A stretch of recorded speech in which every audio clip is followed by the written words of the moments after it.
sobre amadurecimento. Apocalipse 2, Éfeso.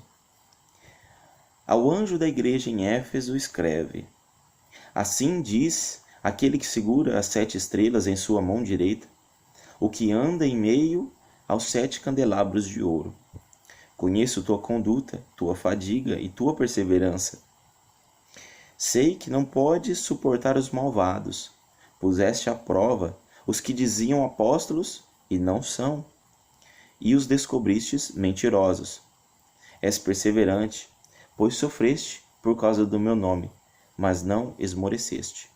Devo reprovar-te, contudo, por teres abandonado teu primeiro amor.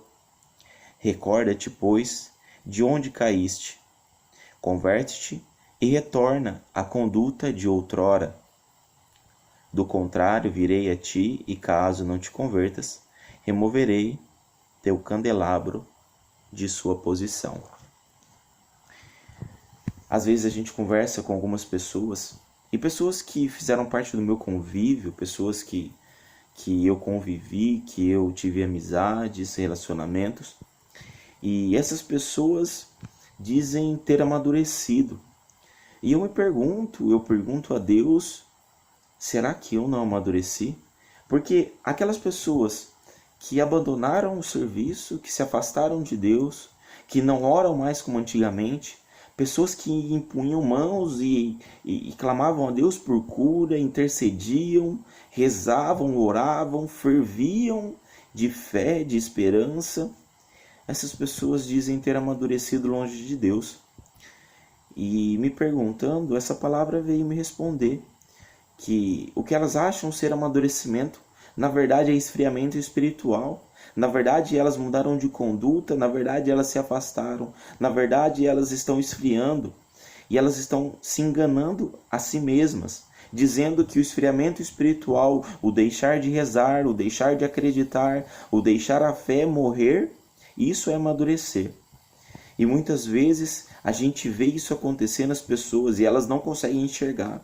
E essa é a justificativa que elas têm diante de Deus para dizer para Deus que agora elas amadureceram e não é mais tempo de orar, não é mais tempo de fazer vigília, não é mais tempo de vigiar, não é mais tempo de interceder, não é mais tempo de servir, não é mais tempo de tocar, não é mais tempo de cantar, não é mais tempo de pregar. E elas dizem ter amadurecido. E eu me pergunto, as pessoas que permanecem em Deus, aquelas que caem, que permanecem, que sofrem, aquelas que lutam, que carregam a sua cruz, que por muitas vezes têm dúvidas, por muitas vezes querem desistir, mas permanecem pelo compromisso. Será que essas pessoas não estão amadurecidas? E aí eu entendo que o amadurecimento que essas pessoas falam não é o amadurecimento e sim o esfriamento espiritual. Aqueles que amadurecem espiritualmente são aqueles que perseveram mesmo na dificuldade e na tribulação. Aqueles que mesmo sem ter a fé, talvez ali a fé machucada, talvez ali a fé abalada, mas o compromisso com Deus é maior do que a falta de vontade, do que o sentimento, o arrepio. O arrepio não nos leva à salvação. Se a gente esperar arrepiar em todas as orações, sentir em todas as orações, a gente não permanece. O compromisso é maior do que o nosso sentimento. A própria Madre Teresa de Calcutá, Santa Madre Teresa de Calcutá, ela diz que nunca sentiu a Deus, que nunca escutou a Deus. E a vida dela foi servir, o compromisso dela com Deus. Entende?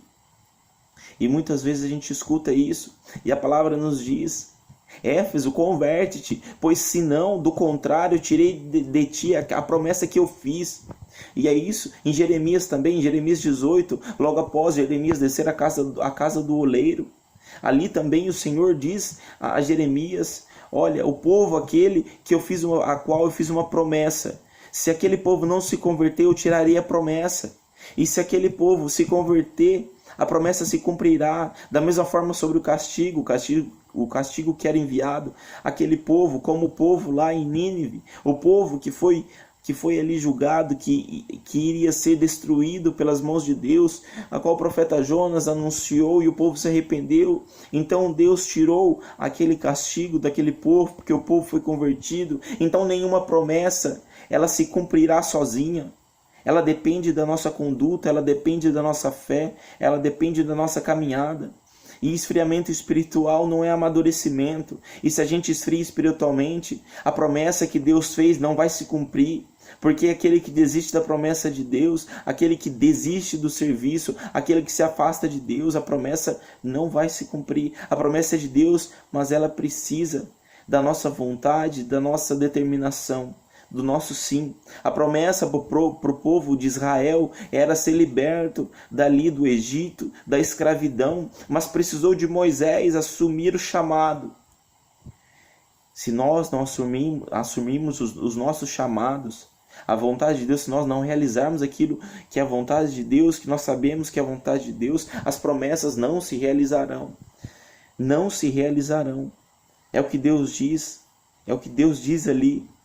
E muitas vezes as pessoas ficam presas ao que elas já fizeram. As pessoas ficam presas ao tempo que já serviram na igreja, que já serviram a Deus, que já serviram na obra. Mas Deus diz, muito obrigado, eu sei da tua conduta, eu sei do teu esforço, eu sei do que você fez, eu sei de tudo, eu sei da tua luta, eu sei o quanto você perseverou, eu sei o quanto você lutou, eu sei o quanto você jejuou, eu sei o quanto você adorou, eu sei, mas eu te reprovo.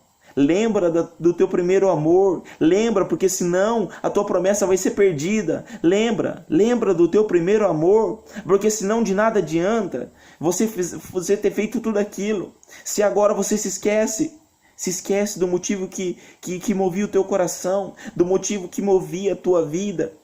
Você se esqueceu, que na verdade você não se esqueceu. Na verdade, você só está se enganando. E o pai da mentira é o diabo. Não minta para você mesmo. Não minta. Não minta. Você não amadureceu. Você esfriou. Você esfriou. E quantas vezes a gente passa por isso na vida? A gente esfria espiritualmente.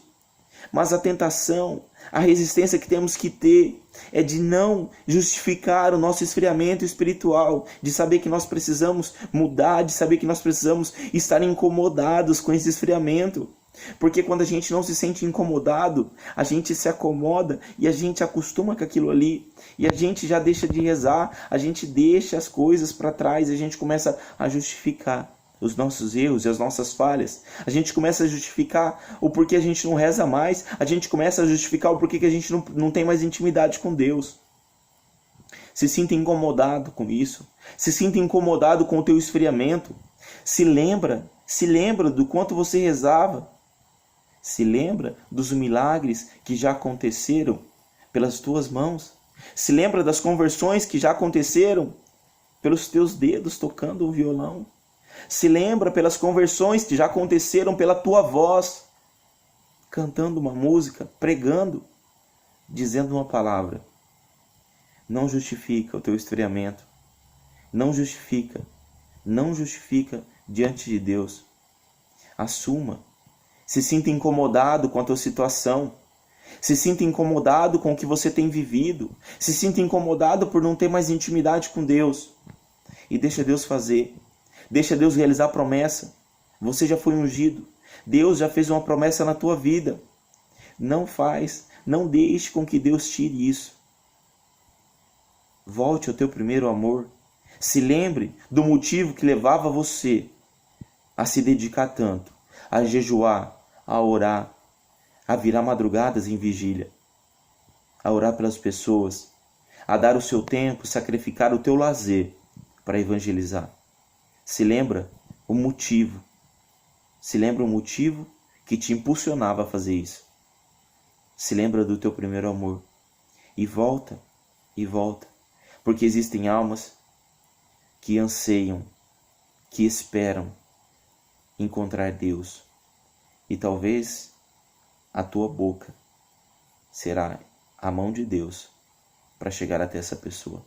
A tua voz, as tuas mãos, a tua dança. Se lembra do teu primeiro amor e deixa Deus te usar. Deixa Deus realizar a promessa que Ele fez sobre a tua vida.